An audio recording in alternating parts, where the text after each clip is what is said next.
Sports massage doesn't work. The TLDR is this excerpt from a review published in the British Medical Journal. Our study, actually a review of 29 studies, finds no evidence that sports massage improves performance. We can go back to this later. But what is the foundation of all degrees and diplomas offered largely at government-run tertiary institutions that are churning out sports massage practitioners who go on to advertise their services as though it does increase performance? I can speak to this here in New Zealand. I was able to contact someone instrumental in the first degree in New Zealand who wrote an article about the road to legitimation of massage in New Zealand. This is what she wrote back in an email. In regards to evidence of effectiveness of sports massage, there was minimal, if any, research being done in the massage therapy space at the time. Anecdotal evidence of positive effect was common within the industry. The term sports massage was a historical term used to remove ourselves from the prostitute/massage parlor complication. When it comes to wanting to distinguish myself when working in the health industry, my main concern is distinguishing myself from people who think that anecdotal evidence is a good base for anything at all. As a good example of how even empirical evidence can be a bad basis for practice, I will refer to an Official Information Act request I did while doing my degree. Sports Waikato was situated on campus and they ran a program with extremely obese children. It occurred to me that the regression towards the mean would be massively in effect among that population, and I had heard that the results they were getting still weren't impressive. They sent me this graph with BMI Z-scores and a statement that said 50 to 60% of their cohort are successful in maintaining or losing BMI. Here's the problem. This wasn't published at the time, but a group of researchers analyzed an observational study that had no intervention whatsoever, and they showed that among the highest BMI participants, 100% of participants decreased their BMI Z-scores long term. Reading from the study, of the 23 children with the highest BMI Z levels at the initial examination, all showed a BMI Z decrease between examinations. And we're talking about long-term study, completely observational, no intervention, long times between examinations. All of a sudden, having a 50 to 60% success rate sounds pretty rubbish. In fact, if you had infinitely sensitive scales, the chance of being exactly the same between examinations would be basically infinitesimally small. So if we talk about a completely random group of people, we would expect approximately 50% of them to be lighter and 50% of them to be heavier.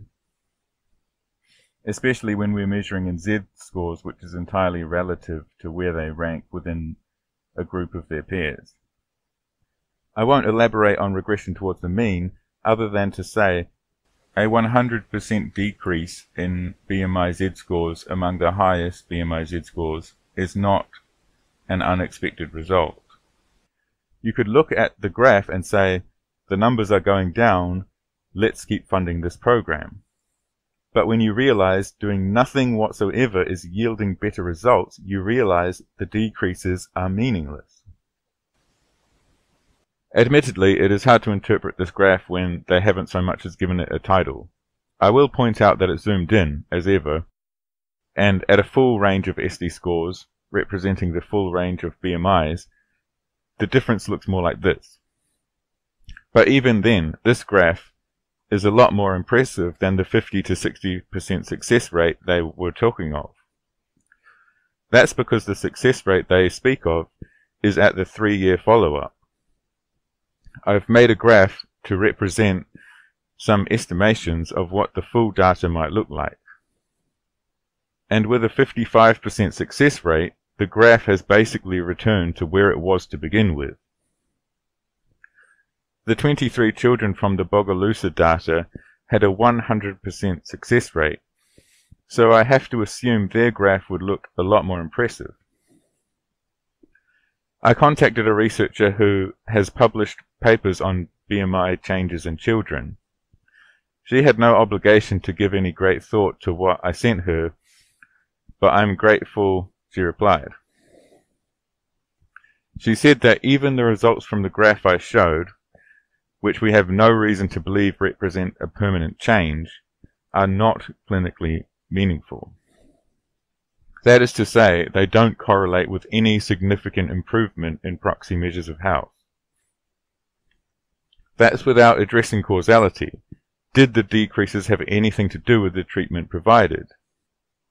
If anything, the results are worse than what you'd expect from doing nothing, especially at the 3-year follow-up. Regression towards the mean tells us there is every chance that the children selected initially inadvertently filtered out kids who were due a growth spurt from those who had just had one. Thus, the children in the group simply likely got taller over the course of the intervention. I would really like to look at Z-scores for height over this period, but nobody seems interested in providing or analyzing that data.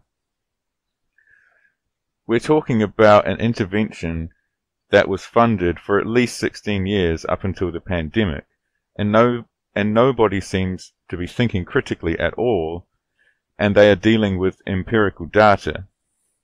But anyway, I said all that to show that even well-recorded data and statistics can lead people astray who want to believe that their intervention is effective.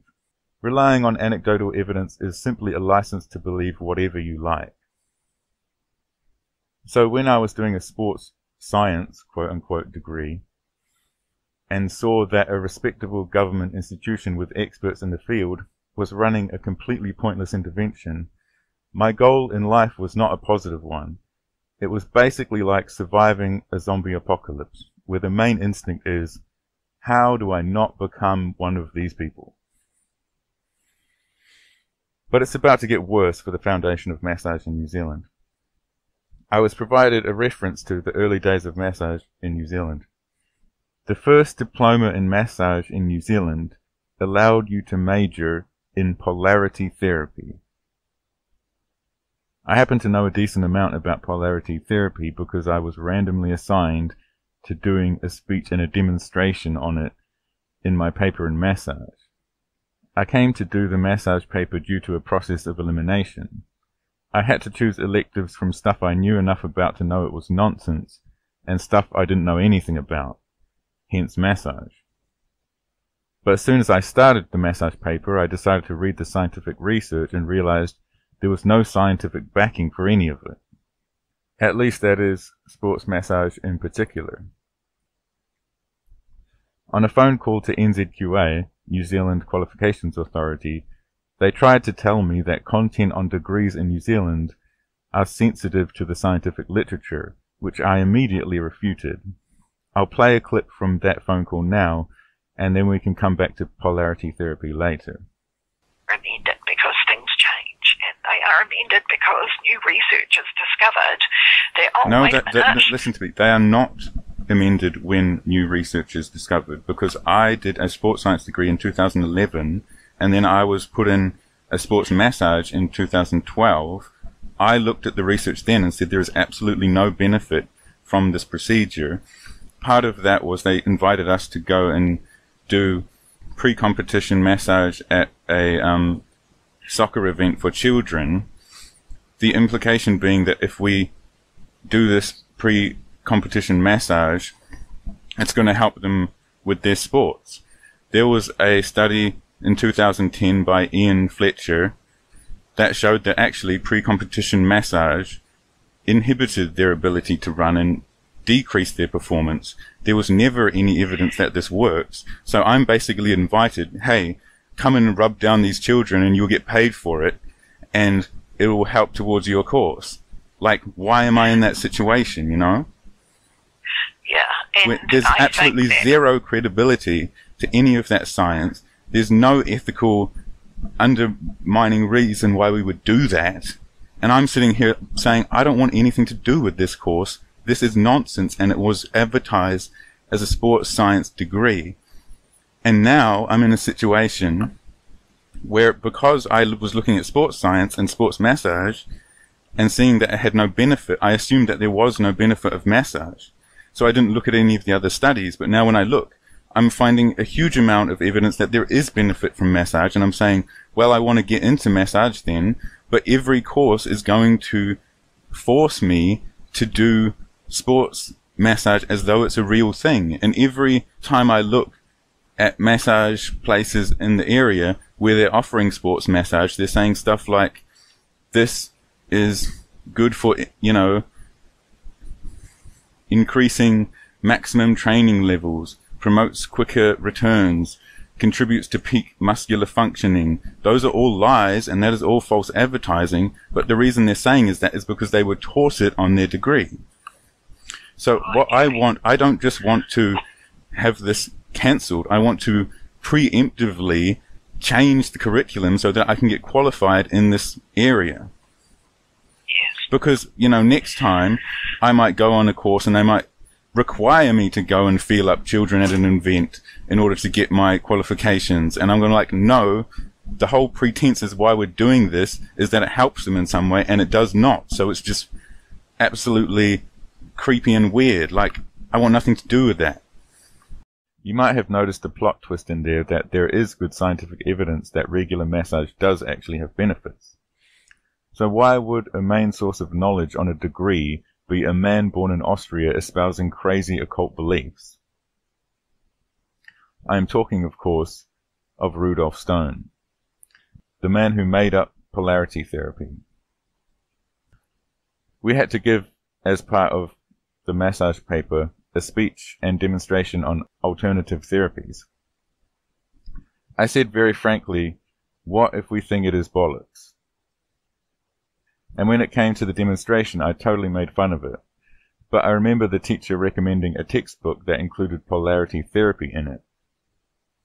I had assumed the teacher was just kooky and had gone out of his way to find the stupidest textbook imaginable, because he had also brought in an obscure DVD, possibly even a VHS or something, which he had got from America, and it had to do with the stupid tape athletes you see putting on themselves from time to time. To look at, you might not register how stupid it is, because you will have seen compression socks or bandages and such. But all it is just tape that they put on athletes' sore spots. There's no evidence behind any of that. But my teacher had gone and found this obscure DVD or something to show us the pseudoscience behind it. Anyway. So now I'm learning it wasn't just my teacher who was a quack, but the main textbook for massage degrees in New Zealand contained polarity therapy. This is crazy to me, but it isn't news to some. I was able to find this article from an evidence-based medicine website that speaks to so much that I had to figure out by myself. It's a good read if you are interested, but there are two limitations.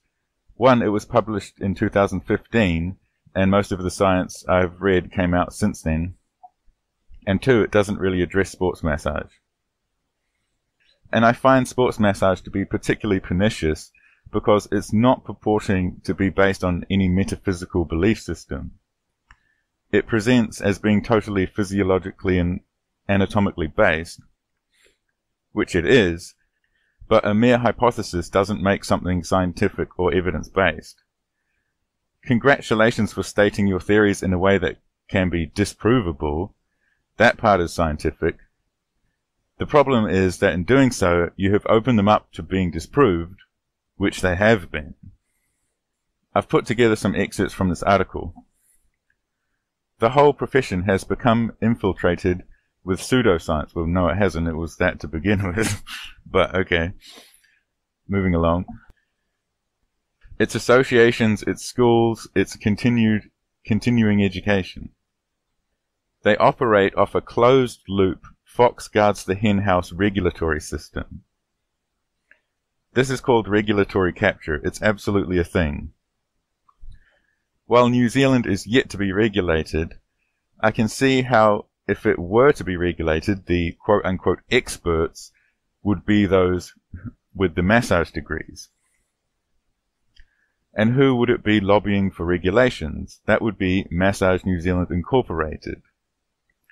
And who was the very first corporation to provide an NZQA accredited diploma in New Zealand before the polarity therapy degrees were created? Yes, the private corporation Massage New Zealand Limited. And what are all subsequent diplomas provided by tertiary institutions based on? The curriculum created by a single self-interested private corporation. They want sports massage to be a thing, so they pretend it is. I couldn't have described it better myself than a closed-loop fox guards the henhouse regulatory system. You might think that a private corporation whose mission statement is about lobbying the government and regulators in pursuit of our objectives to improve the social and economic position of our members, to be met with skepticism when presenting a curriculum they've written to NZQA. You would be wrong there. Again, I am going to let you in on my conversation with NZQA to let you know what their understanding of conflict of interest means. The criteria we use for evaluation is based directly on our framework and based directly on what the provider has put together with regard to content and on the fact that they have collaborated with shareholders and or stakeholders and industry. We don't have any input into actual content. It would be a conflict of interest for us to be influential in content and then be regulating the way that courses are done. So there's a conflict of interest. So you can see how we can't get involved in content development.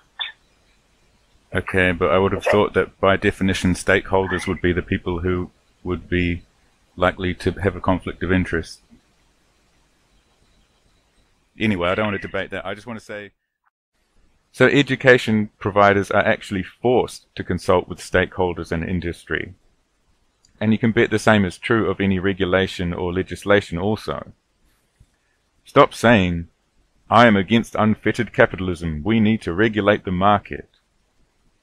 If it's just promoting crony capitalism where the corporations get to write the rules against their own competition and opposition, even when their opposition is plain reality and the truth. Stop thinking in terms of, we need to look to an impartial observer not swayed by the private interests, when all the quote-unquote experts were likely taught from a curriculum created by a private corporation to begin with. Anyway, another conclusion I came to independently, which is also stated in this article, is this. A plain Swedish massage will do as much good or more than the fancy techniques. The good being relaxation, including a reduction in blood pressure and possibly more transcendent benefits. There's more evidence of benefits since this article came out. But here's the problem with education. If the treatment and applicable knowledge is simple, it can only be registered with NZQA at a certain level. Their credentials are not based on how credible something is, but on how complicated it is to understand. As we can see from the article written about the legitimation of massage in New Zealand, it is taken for granted that creating higher levels of education creates more credibility. In fact, the document has 74 references. Only one of those is addressing whether in fact massage is in reality a legitimate therapy based on evidence, and that reference doesn't even mention sports massage. Sports massage is going to be the basis of the ever-expanding curriculum. It's the fancy techniques aspects of the sentence quoted earlier. And it is evidently true that levels, degrees, education have a fiat ability to produce credibility, but if we limit ourselves just to the practices that can be backed by evidence, we have much less to teach. The truth is that the applicable knowledge around massage is very limited and can be taught at level 1. But in an effort to manufacture credibility, they have to create a bunch of filler, and inevitably they have to teach either superfluous facts or straight up nonsense. In regards to evidence that massage actually works and the more transcendent benefits alluded to in the sentence earlier, one of the craziest references I've come across is Mueller and Grunwald's review published in the Journal of Clinical Medicine in 2021. They reviewed the evidence for massaging pregnant women and had this to say. The main benefits of massage during pregnancy were reduced stress, back and leg pain, depression and anxiety, improved immune response, increased serotonin and dopamine levels, higher fetal birth weight, and reduced preterm birth. I honestly think that the people concerned with manufacturing credibility might hesitate to make these claims for fear of losing credibility, because it sounds miraculous that massage therapy would prevent preterm births and increase infant birth weight. A lot of sports massage people seem to want to distance themselves from metaphysical concepts, including Western metaphysical concepts such as the mind. We all know that serotonin, dopamine and cortisol, etc. are physical substances, but because they brush up against the intangible, some practitioners presenting a secular persona will distance themselves from these things. And those willing to embrace this aspect may well also be promoting alternative therapies that are bogus. There is no established niche for people who simply want to stick within the limitations of what the scientific evidence is showing, when the evidence is pointing more towards the intangible concepts like relaxation being the source of physical real benefit. At first, the birth weight thing sounded totally crazy to me, but then I remembered an ornithologist who predicted a strong hurricane season based on the nesting habits of a bird he studied. Meanwhile, the meteorologists who were basing their models on physics and weather patterns got it completely wrong and said that there was going to be a very light hurricane season with basically no hurricanes. The birds would have children based on an apparent internal evaluation of the future prospects for those children, including whether there's going to be a hurricane or not. How they do it is not known, but apparently they don't create nests if they will be blown away by hurricanes. I've heard the same of rats.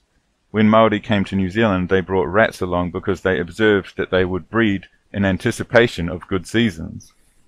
So they brought them along as almost a divination device, except there may have been some sense behind it. So it may be that in humans, cortisol, serotonin, dopamine, all these things are a measure of our internal optimism or pessimism, or again these vague concepts, and it may work the same as it does in the rest of nature. My explanation for why massage works for pregnant women the way it does may veer into the big picture, vague, almost pseudo-spiritual territories, but I didn't predict those results. Those results surprised me. It's just simply after finding the results, we're making an explanation, not a massive, credible sounding explanation for results that literally don't exist, which is what sports massage is.